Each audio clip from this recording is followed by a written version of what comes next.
میں ٹرین میں چلا گیا. ٹرین میں گیا سفر میں، شاید لاہور کا سفر تھا. تو ٹرین ایک جو کراس ہوتا ہے نا ٹرینوں کا، وہ کو کراس آ گیا ٹرین کا. ایک ٹرین ایک جگہ پہ رک گئی. اب رکی کہ وہ دوسری گاڑی اسی لائن پر آئے گی، وہ گزر جائے گی تو پھر یہ گاڑی چلے گی. اب وہ سواریاں نیچے اتریں اور پیشاب کو کرنے چلا گیا. کو نیچے اتر گیا. سامنے کھیت تھے، کماد لگا ہوا تھا، اس میں لوگ چلے گئے. وہ جو پیشاب کرنے گئے وہاں سے وہ گنے توڑ کے لے آئے، وہ چوسنے لگے. اب باری باری لوگ سب اتریں، وہاں جائیں اور گنے توڑ کے لیں اور ساتھ چوستے جائیں، یا کسی اپنے دوست کو آ کے کہیں بھائی آپ بھی لے لیں، آپ بھی لے لیں. اور میں نے دیکھا کہ 4-5 مولوی صاحبان بھی اس میں موجود تھے جس میں ڈبے میں بیٹھا تھا. وہ بھی گئے، ان کا ساتھی پہلے گیا، وہ 2 گنے توڑ کے لے آیا. عقاب لے گئے ایک دوست کے بھائی تم بھی چلے جاؤ. حتیٰ کہ کچھ دیر لگی تو میں نے تو اپنے ڈبے میں دیکھا دوسرے لوگ بھی لے کے جا رہے تھے. تقریباً ہر شخص نے وہاں سے گنا توڑ کے لے چوسا، یا اگر کوئی نہیں گیا بندہ تو دوسرے نے آ کے اس کو کہا بھائی آپ بھی لے لیں. اس نے کہا لاؤ وہ سارے سے. اور مجھے بھی 5-6 بندوں نے بار بار کہا کہ مولانا صاحب آپ بھی لیں نا، آپ کیوں نہیں کھا رہے؟ میں کہا بھائی میں نہیں کھانا. حتیٰ کہ وہ مولوی صاحبان تھے، وہ آپس میں بات کر رہے تھے، اس لیے مجھے محسوس ہوا کہ یہ کہیں خطیب بھی ہوں گے، امام مسجد بھی ہوں گے. وہ بھی کھانے لگے. انہوں نے بھی بہت مجھے زور لگایا. میں نے کہا بھائی یہ چوری کی چیز ہے، میں نہیں کھا سکتا یہ. تو میں خود حیران ہوتا ہوں کہ تقریباً تمام افراد نے کسی کا کھیت اجاڑ دیا.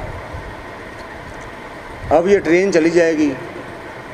اب یہ جو کھیت والا بندہ ہوگا جب آئے گا تو اس کے تو ذہن میں بھی نہیں ہوگا کہ یہاں کراس پڑا ہوگا گاڑی کا کہ یہ میرا کھیت کس نے اجاڑ دیا.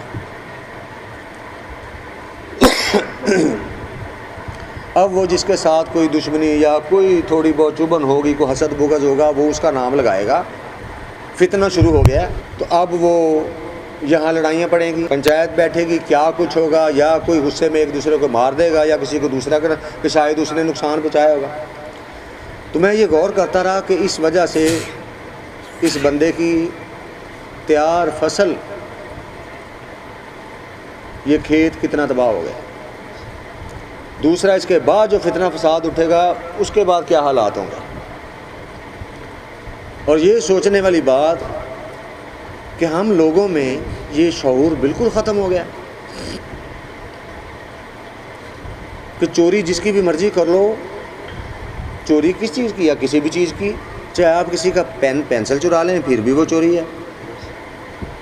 کوئی کھانے پینے کی چیز کھا لیں اس کی کمائی ہے وہ.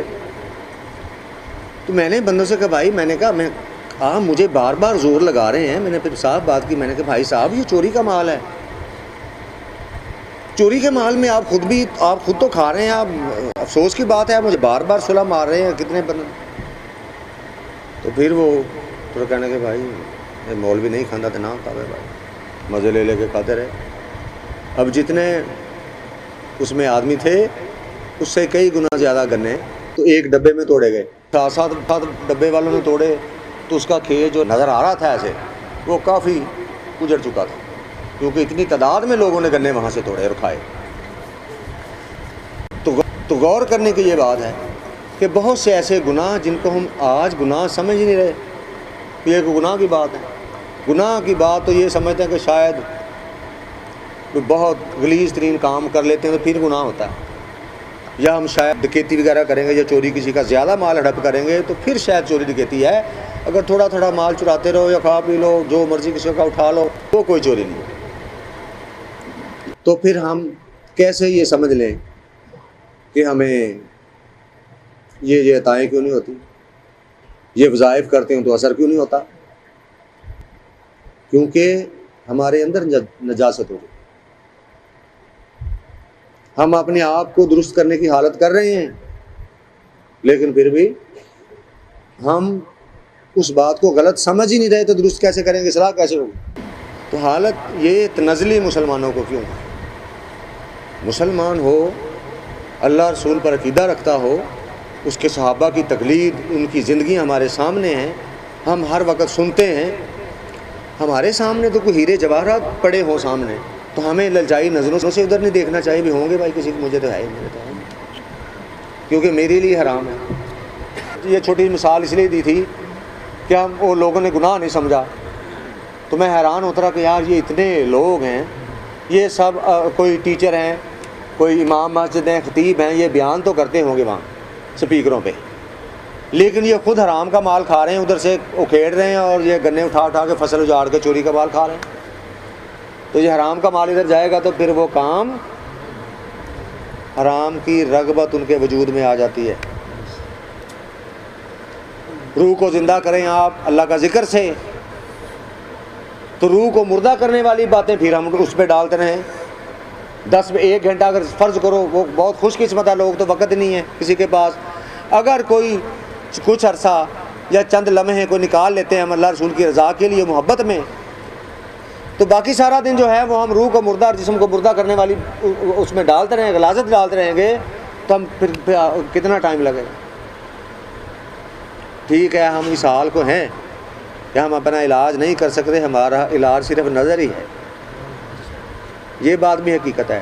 لیکن نظر بار بار بار بار جب پڑے گی، پاک کرے گی، تو پھر نظر کرنے والا بھی کہے گا کہ بھائی اسے کتنی دفعہ اٹھا اٹھا کے کنارے پر لگائیں، یہ خود پھر ڈوب رہا ہے، جا کے پھر اسے کنارے پہ لگاتے ہیں، پھر یہ ڈوب جاتا ہے، پھر غلاظت میں جاتا ہے، پھر غلاظت میں جاتا ہے.